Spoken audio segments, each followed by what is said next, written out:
In this section, we will look at family practices and routine activities that build a child's habit of studying. It's more than just doing homework. Some of these activities include establishing a study time, a study or activity schedule, and a study place. The first step in deciding on a study time at home is to consider how your child uses his time. In the previous section on getting organized, we talked about using an activity or study schedule to help your child get a weekly view of all his activities, including time for studying. While study time doesn't have to be at the same time each day, there should be a minimum amount of time set for studying each day. 10 minutes per grade level per day, 5 days per week is a reasonable standard. For example, a 4th grader would study no less than 40 minutes a day, and an 8th grader would study no less than 80 minutes a day. You may ask, what if the teacher gives no homework assignments, or the child has all his work completed? Parents want their children to acquire good study habits whether or not teachers give homework assignments. Study time can be used to review notes, reread textbook chapters, read ahead in chapters that will be covered later, work extra math problems, make flashcards, or read and explore something related to what is being studied at school. This time can enrich what is being taught at school by working on a project, playing a game like Scrabble, exploring the great outdoors, or just having a conversation about current events. There are many opportunities to explore, discover, and expand the knowledge of children at home and in the world around them. The full amount of time recommended for each grade level should always be used to build the study habit at home. The study activity schedule. A study or activity schedule, planned for the week in advance, helps a student manage time. This schedule works best when it's planned by the student. Parents can teach their children how to plan and use a study schedule and how to be flexible and make adjustments as unexpected conflicts arise. And then right after that is horseback riding. So you're going to have to do your homework right after horseback riding then on Thursdays.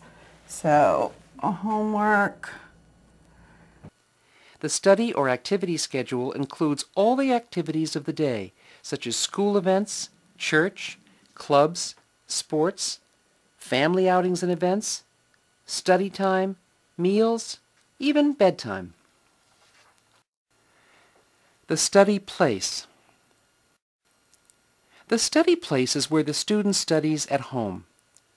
6 important rules for a good study place are: study in a quiet place, study in the same place every day, sit up to study, take a short break every 20 minutes if necessary, use good lighting, keep tools for learning handy: notebook, textbook, pens, pencils, a dictionary. Children need a quiet, well-lit place at home that they can use consistently to do homework and to study. It doesn't have to be a desk or anything fancy.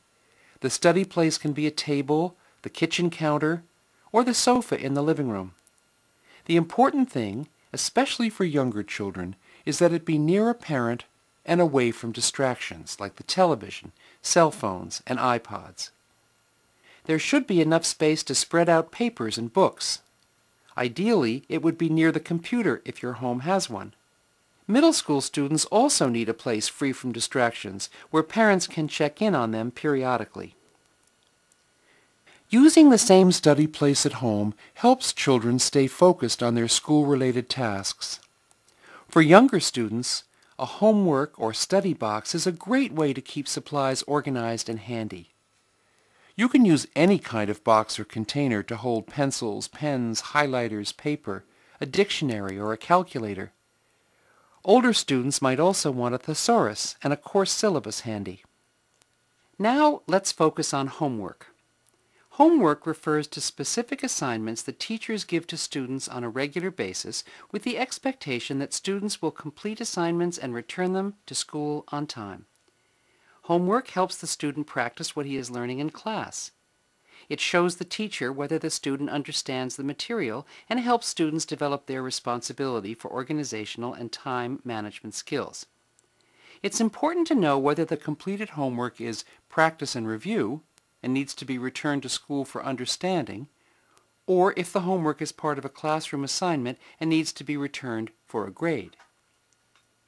We know that it is the role of teachers to give regular homework assignments and the role of students to do the homework and return it on time.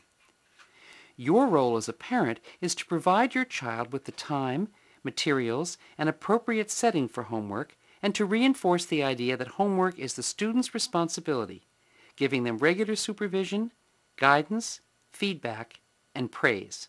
So guys, it looks like you're about done. Yeah. Are you through with your homework? Let me just check over everything.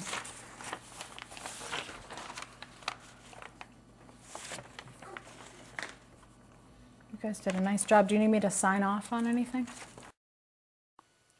It's important to keep in mind that as a parent, you are not expected to be a subject matter expert. For example, you are not expected to have to teach your child how to do math problems. Of course, if you have the knowledge and can help, that's great. But if your child is having difficulty with the subject matter, it means he is not learning as he should in school. In that case, you should talk to his teacher. How closely should you be supervising your children while they do their homework?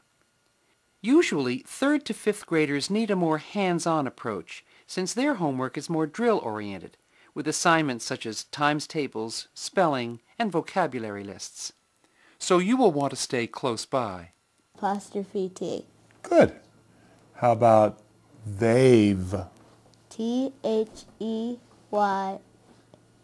apostrophe V. Wow, good job. Children in middle school spend more time on homework and may be able to work more independently. However, parents will still want to stop in to monitor their progress, check their work, and offer praise. Dave, what's going on? I'm just doing my homework for today. I have to do it for my studying for my test on Tuesday, and I just do the review problems that it says to do here, and then Take them on the other side. and then I just will do them. Great here. job. Wow, very organized. That's great. Keep it up. Good work. Here are some basic tips to guide you. Help your child develop a study time, a study schedule, and a study place. Stick to the agreed time for homework and study according to his activity schedule. Communicate with your child's teacher if needed to find out whether homework is for review or part of a graded assignment. Ask your child to show you his assignment book and tell you what he needs to do. Some teachers also post homework assignments on their school's website, too. Determine whether he is clear about the steps and has what he needs to do the work. Encourage him to stretch and take a quick break if he needs to. This can help a child refocus and complete his tasks more easily. Use the help, check, praise method. If she asks for help, try to guide her without doing the task. For example, if she asks for the meaning of a word, help her look it up in the dictionary. Check over your child's homework when it's done. Ask questions and be sure to praise your child's efforts. If your child is struggling or is taking much longer than you think is reasonable to complete her homework, talk to her teacher as soon as you can about it. Together you may be able to spot the problem and provide the appropriate help.